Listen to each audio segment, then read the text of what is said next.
தமிழ் சினிமால தவிர்க்க முடியாத இயக்குனர்களில் ஒருவராக இருக்கக்கூடியவர் தான் தாசே ஞானவேல் அவர்கள். அவருடைய ஜெய்பீம் அப்படின்ற அந்த கதை ஒரு உண்மை சம்பவத்தை தழுவின ஒரு கதை. பழங்குடியின மக்கள் எப்படியெல்லாம் காவல்துறையால பாதிக்கப்படுறாங்க, அந்த அதிகார வர்க்கத்துக்கு உட்பட்டு அவங்க எப்படியெல்லாம் கஷ்டப்படுறாங்க அப்படின்றத ரொம்ப அழகா அந்த ஜெய்பீம்ல ஆவணப்படுத்தியிருப்பாரு. அதற்கடுத்து அவருக்கு பாத்தீங்க அப்படின்னா ரஜினி அவர்களுடைய நடிப்புல வேட்டையின் படத்தையும் இயக்கி முடிச்சதுக்கு அப்புறம் ஞானவேல் என்ன சப்ஜெக்ட் கையில வச்சிருக்காரு அப்படின்ற எதிர்பார்ப்பு கோலிவுட் மத்தியில இருக்கு. இந்த நிலையில தான் ஒரு அதிகாரப்பூர்வமான அறிவிப்பை வெளியிட்டிருக்காங்க ஜங்லி பிக்சர்ஸ் அப்படின்ற அந்த நிறுவனம். அதாவது 2021 காலகட்டங்களிலே நாங்கள் இதற்கான காப்பிரைட் வாங்கிட்டோம். ஸோ அதற்கான இயக்குனரை தான் நாங்கள் தேடிட்டு இருந்தோம். அதற்கான சரியான இயக்குனர் ஞானவேல் அவர்கள் தான் அப்படின்னு அவர்களை தேர்வு செஞ்சிருக்காங்க. அப்படி என்ன கதையை இவங்க இத்தனை வருஷம் வச்சு ஞானவேலுக்காக அவங்க வெயிட் பண்ணாங்க அப்படின்னா, 2001 தமிழ்நாட்டையே கலக்குன, அதாவது தமிழ்நாட்டில் இருக்க கிராமந்தோறும் அதிகமாக பேசப்பட்ட சரவணபவன் ஹோட்டலோட ஃபவுண்டர் ராஜகோபாலனோட இந்த கதையை தான் படமாக எடுக்க போறாங்க. அதற்கு தான் ஞானவேல் ஒர்க் பண்ண போறாரு அப்படின்ற அதிகாரப்பூர்வமான அறிவிப்பை வெளியிட்டிருக்காங்க. இந்த படம் முதலாவதாக ஹிந்தியில தான் தயாராக போகுது. இந்த படத்துல யாரெல்லாம் நடிக்க போறாங்க அப்படின்ற தகவல் இன்னும் கொஞ்சம் நாட்கள்ல நாங்கள் அப்டேட் வெளியிடுறோம் அப்படின்னு ஜங்லி பிக்சர்ஸ் சொல்லியிருக்காங்க. ஸோ 2001 ஒரு பெரிய தாக்கத்தை ஏற்படுத்தின ஒரு கேஸ் பத்தி நம்ம விரிவா பார்க்கலாம்.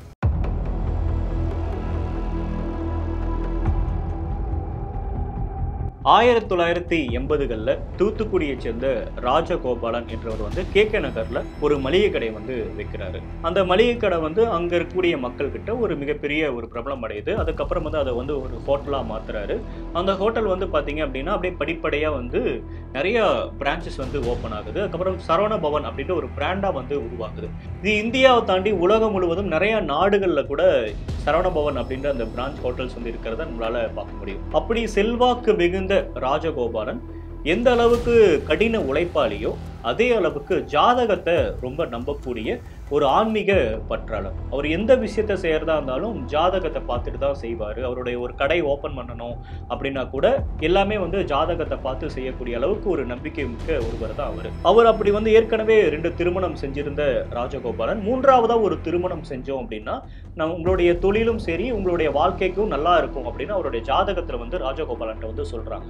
அந்த சமயத்துல 1994 நினைக்கிறேன்.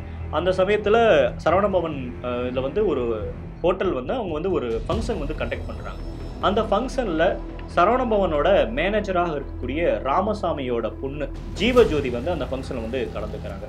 அப்போ 12th படிச்சுட்டு இருக்காங்க ஜீவஜோதி. அந்த ஜீவஜோதியை பார்த்த ராஜகோபாலனுக்கு அவங்க மேல விருப்பம் வருது.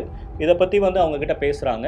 ராமசாமி கிட்ட சொல்றாங்க அவங்க அப்பா கிட்ட. உடனே அவரு சொல்றாரு, இல்ல ரொம்ப சின்ன பொண்ணு, எனக்கு இதுல எல்லாம் விருப்பம் இல்லை, அவ படிக்கட்டும் அப்படின்னு ராமசாமி சொல்லிடுறாரு. அதுக்கப்புறம் அவர் அங்க இது கேட்டதுக்கு அப்புறமா அவர் அங்க வேலையும் பார்க்கல, அங்க இருந்து கிளம்பிடுறாரு.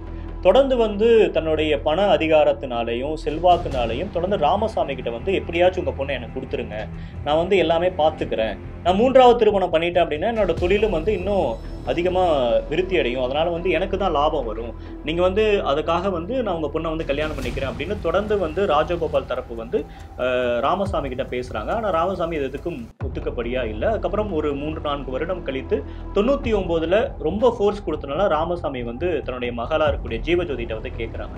இது மாதிரி கேட்குறாங்க, ராஜகோபால் இது மாதிரி உன்னை கல்யாணம் பண்ணிக்கணும்னு நினைக்கிறாரு, 3ஆவது திருமணமா, நீ என்ன சொல்ற அப்படின்னு கேட்குறப்ப அவங்க ஓப்பனாக சொல்றாங்க, இல்லை நான் ஏற்கனவே ஒருத்தர் காதலிக்கிறேன், பிரின்ஸ் சாந்தகுமார் அப்படின்றவர் இங்கே டியூஷன் எடுத்துட்டு இருக்காரு, அவரை நான் காதலிக்கிறேன் அப்படின்னு சொல்றாங்க. அதுக்கப்புறம் அவங்க வீட்டை விட்டு பிரிஞ்சு அவங்க வெளியே காதல் திருமணமும் பண்ணிக்கிறாங்க.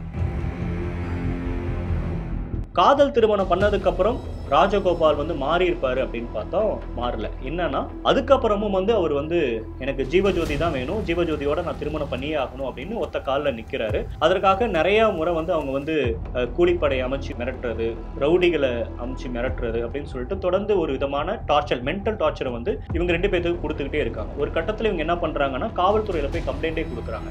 என்னோட உயிருக்கும் என்னோட கணவர் சாந்தகுமாரோட உயிருக்கும் சரவணபவன் ஃபவுண்டரா இருக்கக்கூடிய ராஜகோபால்னால ஆபத்து வருது, அதனால நீங்க தான் எங்களை பார்த்துக்கணும், எங்களுக்கான உரிய பாதுகாப்பு நீங்க கொடுக்கணும் அப்படின்னு சொல்லிட்டு காவல்துறை தரப்புல போய் சொல்றாங்க. காவல்துறையும் அதற்கு சரி நடவடிக்கைலாம் எடுக்கிறோம் அப்படின்னு சொல்றாங்க. இதுக்கப்புறம் இந்த விஷயம் பெருசாகுது. 2001 அக்டோபர் மாசத்துல சாந்தகுமார் காணாம போறாரு.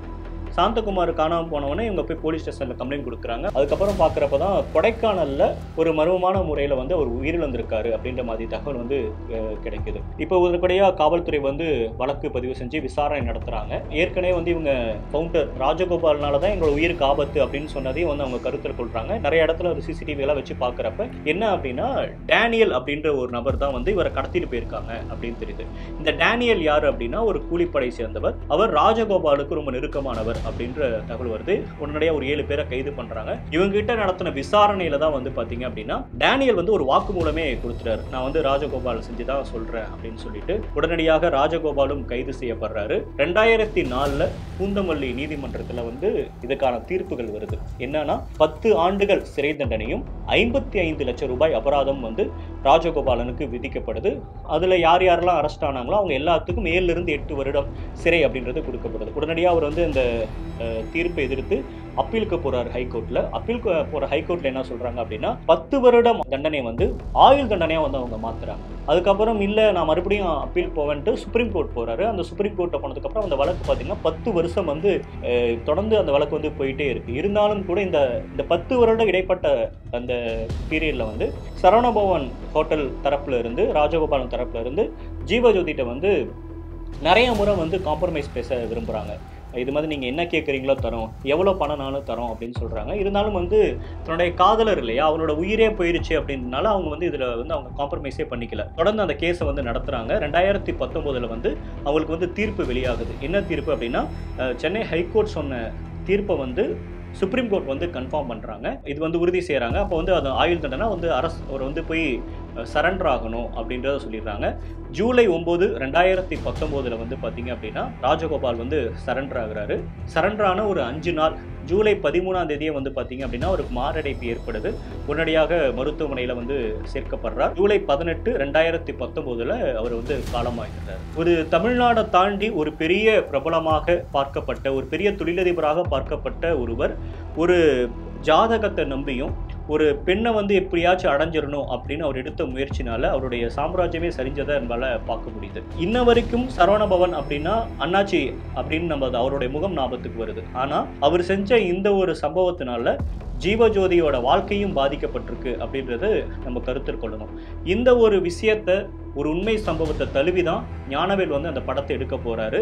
இந்த படம் இந்தியா முழுமைக்கும் ஒரு மிக சிறந்த படமாக இருக்கும் அப்படின்னு ஜங்லி பிக்சர்ஸ் வந்து உறுதி செஞ்சிருக்காங்க. இதற்கான எல்லா நடவடிக்கைகளும் அவங்க வந்து இறங்கிட்டு இருக்காங்க. இந்த படம் எப்படிப்பட்ட ஒரு படமா வருது அப்படின்றத பொறுத்திருந்துப்பா.